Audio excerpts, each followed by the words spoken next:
amigos, estamos aqui para mais uma aula do nosso curso de súmulas do TST aplicadas aos cálculos trabalhistas. Estudaremos também as principais orientações jurisprudenciais que tratam de cálculos trabalhistas, de base de cálculos, de assuntos correlatos a essa matéria. Nessa aula nós vamos tratar um pouquinho sobre as verbas indenizatórias, salário-família, contribuição social, danos morais, PLR, participação nos lucros e resultados, dentro desses verbetes do TST. O primeiro desses assuntos é o salário-família. Então nós vamos entrar aqui na nossa tabela e vamos filtrar aqui por salário-família.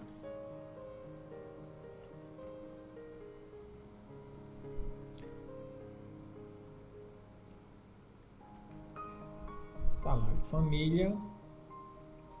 Nós temos apenas uma súmula que trata dessa matéria, é a súmula 254, que diz: o termo inicial do direito ao salário-família coincide com a prova da filiação. Se feita em juízo, corresponde à data de ajuizamento do pedido, salvo se comprovado que anteriormente o empregado se recusar a receber a respectiva certidão. Então, o início do recebimento do salário-família deve ser a data do ajuizamento da reclamação. Em regra, a gente não tem adicional, não tem salário-família calculado antes do ajuizamento da reclamação, salvo se o empregado tiver comprovado que o empregador se recusou a receber a certidão de nascimento. Na realidade, o início mesmo é com a prova da filiação, a partir do momento que o empregado apresenta a certidão de nascimento do seu filho. E se ele não fez isso, vai ser com a reclamação trabalhista. Então é isso que diz essa súmula 254 do TST. A próxima verba indenizatória, é a contribuição social, o famoso INSS. Então vamos entrar aqui e fazer essa filtragem aqui da contribuição social, as súmulas que tratam sobre contribuição social. Temos um número maior. Primeiramente, a súmula 368, que tem a seguinte redação.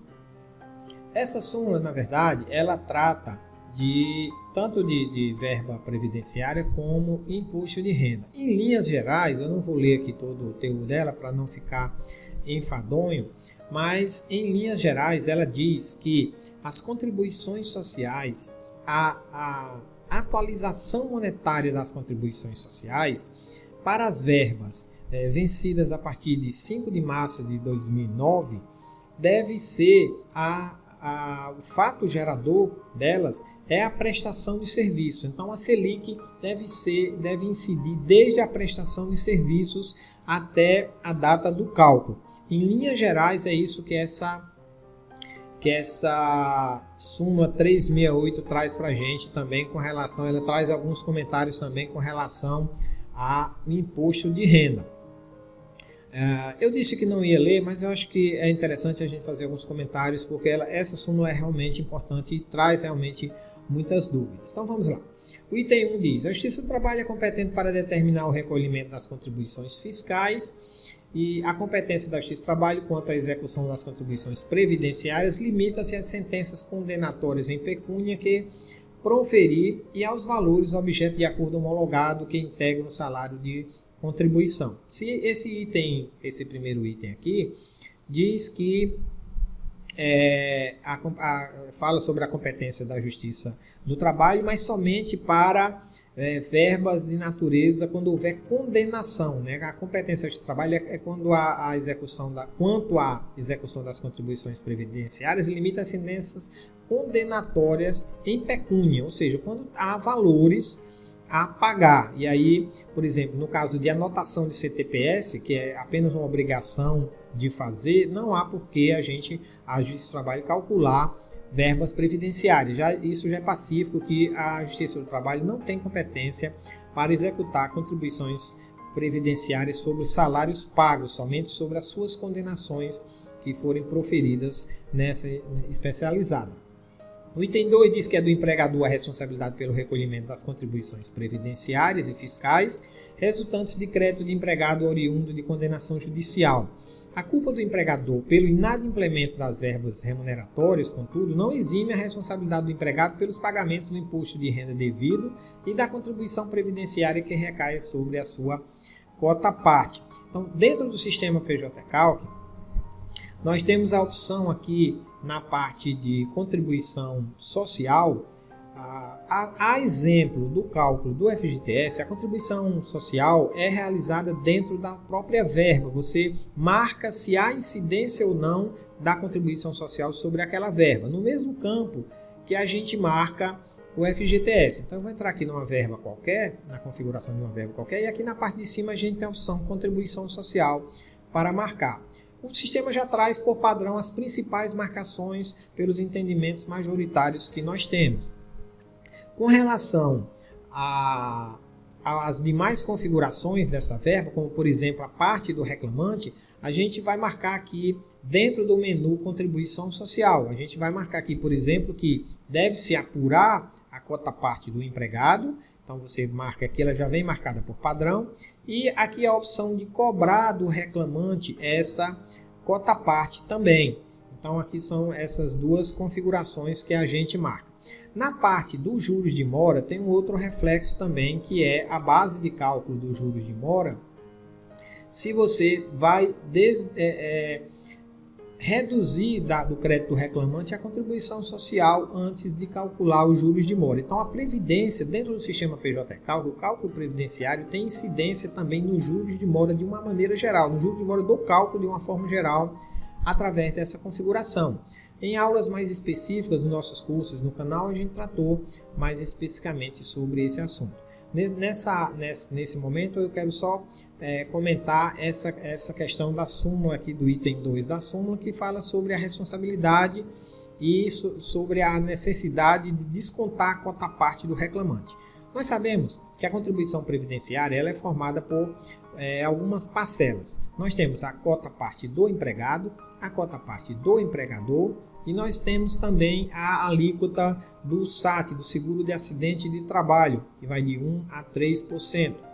Esse cálculo não é tão simples assim, mas para efeitos trabalhistas foi bastante simplificado. Então a gente tem essas três alíquotas aí, lembrando que o empregado ele tem uma limitação de recolhimento, ele só recolhe até 11% do valor do teto do regime geral da Previdência Social, que hoje está em R$ 5.600, salvo engano. Então, ele só recolhe até 11% desse valor, enquanto o empregador não tem esse limite. Geralmente, a alíquota do empregador é de 20%. O item 3 diz que os descontos previdenciários relativos à contribuição do empregado, no caso de ações trabalhistas, devem ser calculadas mês a mês, em conformidade com o artigo 276, parágrafo 4 do Decreto 3.048, que regulamenta a Lei 8.212. Aplicando-se as alíquotas previstas no artigo 198, que são essas alíquotas que eu acabei de mencionar, observado o limite máximo do salário de contribuição, que é esse teto que eu acabei de mencionar também. O item 4 fala que considera-se fato gerador das contribuições previdenciárias decorrente de créditos trabalhistas reconhecidos ou homologados em juízos para os serviços prestados até 4/3/2009,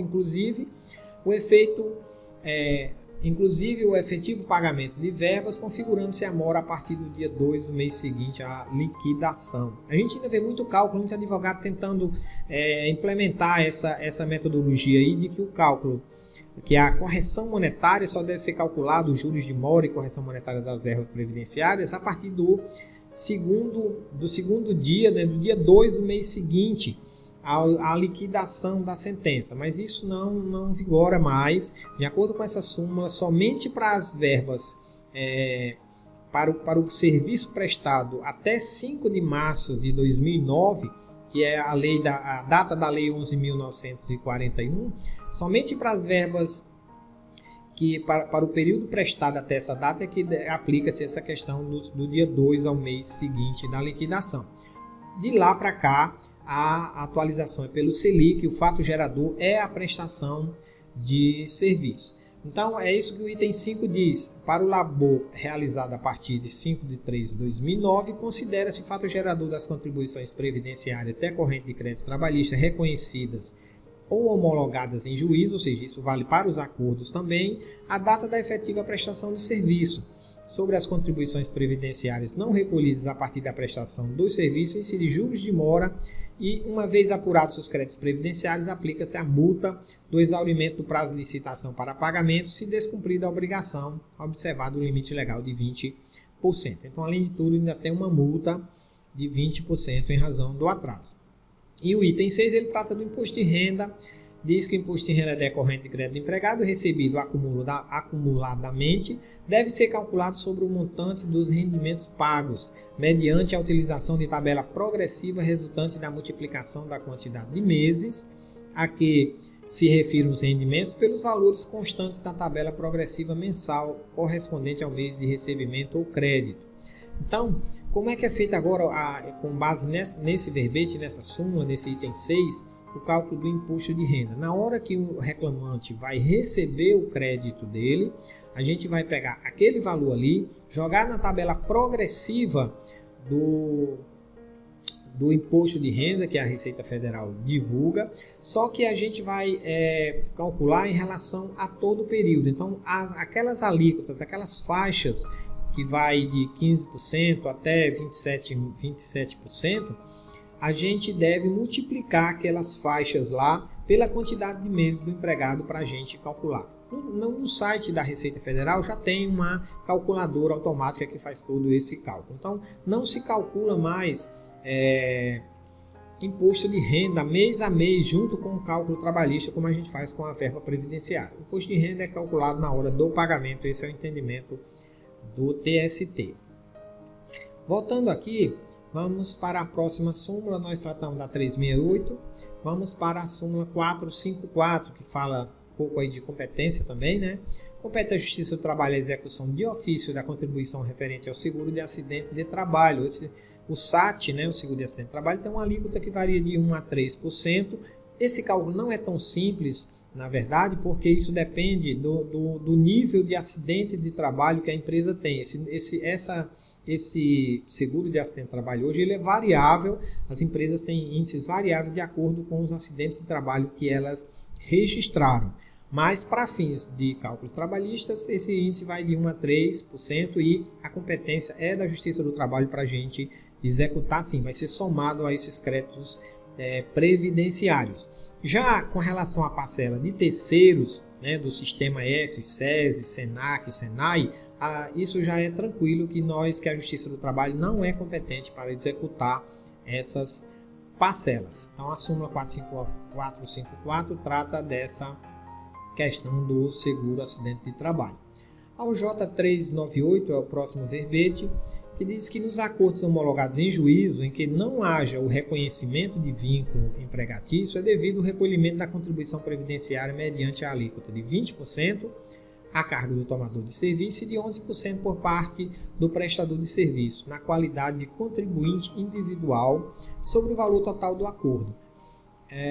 Tem muitos juízes que determinam que, independente de ser com reconhecimento de vínculo ou não, apliquem-se essas alíquotas. A gente pega o valor do acordo, vamos dizer que o empregado, que as partes façam um acordo, por exemplo, de R$10.000. Desses 10.000, eles chegam a um consenso que 70% desse valor é verba salarial, R$7.000. Então a gente calcula 31% em cima desses 7.000 e é o valor da contribuição previdenciária. Embora essa súmula diga que essa metodologia deve ser aplicada somente quando não haja o reconhecimento de vínculo empregatício, ou seja, naqueles casos dos autônomos, né? Quando chega na sala de audiência, não é reconhecido o vínculo de emprego, apenas uma prestação de serviços. Então a gente utilizaria essa metodologia, mas alguns juízes aplicam para todos os casos, por analogia, utilizando essa súmula como justificativa. A próxima OJ é a OJ 376. É devida à contribuição previdenciária sobre o valor do acordo celebrado e homologado após o trânsito em julgado de decisão judicial, respeitada a proporcionalidade de valores entre as parcelas de natureza salarial e indenizatória deferidas na decisão condenatória e as parcelas objeto do acordo. O que significa isso? Que no caso de um acordo, quando já saiu a sentença, já tinha cálculo, já transitou em julgado, às vezes já está na execução, essa súmula diz que a verba previdenciária, nesse caso, é feita calculando-se uma proporcionalidade. Vamos dizer que do cálculo original, 60% das verbas têm uma natureza salarial. Então a gente vai pegar esse percentual 60% e aplicar no valor do acordo e aí calcular a verba previdenciária em cima desse valor aí, aplicando as alíquotas ou usando aquela metodologia de 31% sobre o valor. É isso que essa súmula nos traz, que essa OJ nos traz. A OJ 368, ela diz que é devido à incidência da contribuição para a Previdência Social sobre o valor total do acordo homologado em juízo, independentemente do reconhecimento de vínculo de emprego, desde que não haja discriminação das parcelas sujeitas à incidência da contribuição previdenciária, conforme o parágrafo 1 do artigo 43 do artigo 8.212. Então, a incidência de contribuição para a Previdência Social sobre o valor total do acordo homologado. O que significa isso? Quando as partes não chegam, não informam na ata de audiência, não dizem para o juiz qual é o percentual de verbas que tem caráter salarial e indenizatório, o cálculo é feito sobre o total do acordo. Alguns advogados que não têm o conhecimento suficiente nessa área, às vezes ficam calados na hora da audiência e é feito um acordo e dá uma previdência, um crédito previdenciário muito alto em razão de ser aplicado alíquotas em cima do valor total do acordo. Eu recomendo também que você dê uma olhada na súmula número 7 da AGU. A súmula diz que as partes podem convencionar livremente esses percentuais de verbas salariais e indenizatórias. Eu entendo que se a AGU, que é a dona do crédito, vamos dizer assim, que é a interessada no crédito, traz essas informações, não há por que o juiz indeferir esse acordo com relação ao percentual de verbas indenizatórias. Então, súmula número 7 da AGU. Agora eu fiquei na dúvida se é a súmula 7 ou a súmula 67. Se não me engano, acho que é a súmula 67 da AGU que trata dessa matéria. A próxima súmula é a 363 e ela diz o seguinte: a responsabilidade pelo recolhimento da contribuição social e fiscal resultante de condenação judicial referente a verbas remuneratórias é do empregador e incide sobre o total da condenação.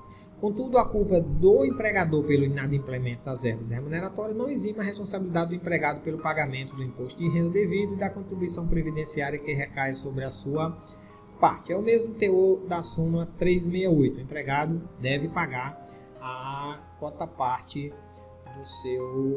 da contribuição previdenciária.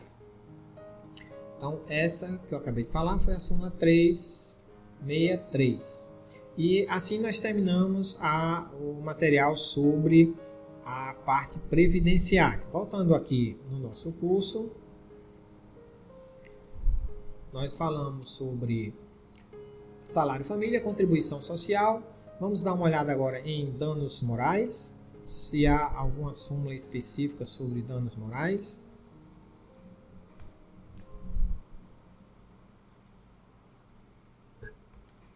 Danos morais, nós temos a súmula 439, é uma súmula bastante conhecida dos calculistas, né?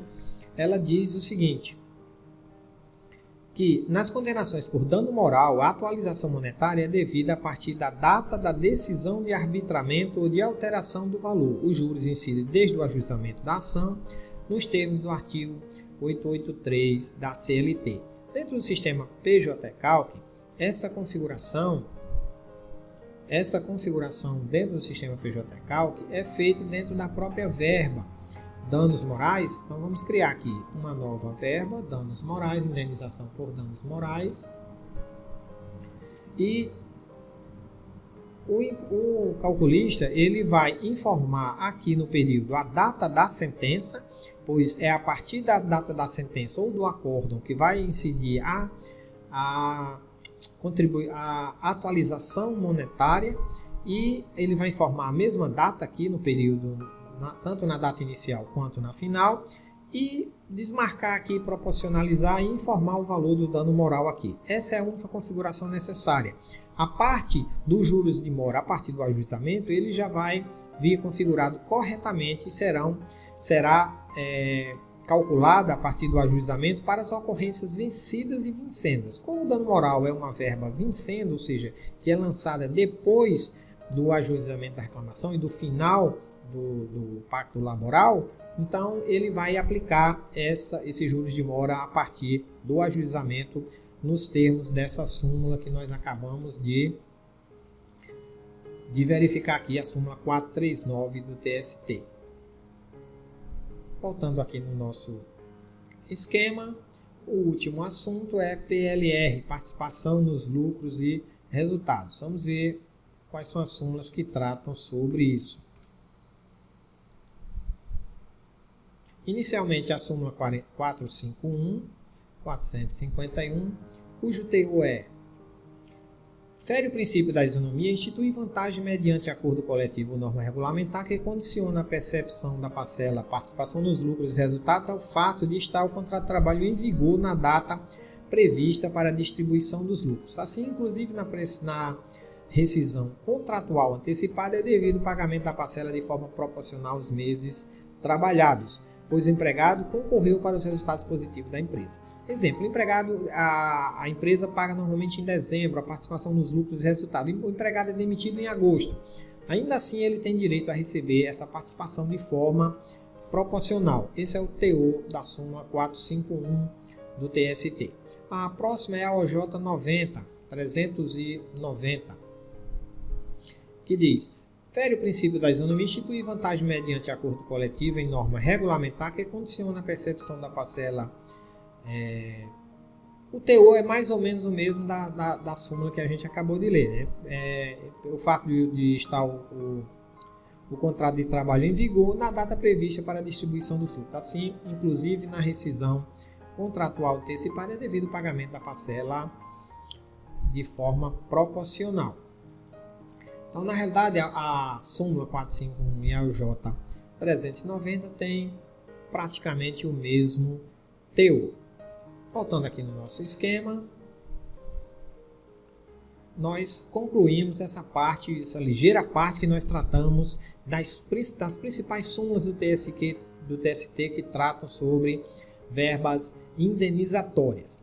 Lembrando que nós vamos disponibilizar esse material para você e o nosso e-book, e nós agradecemos a sua audiência. Até a próxima aula. Tchau, tchau.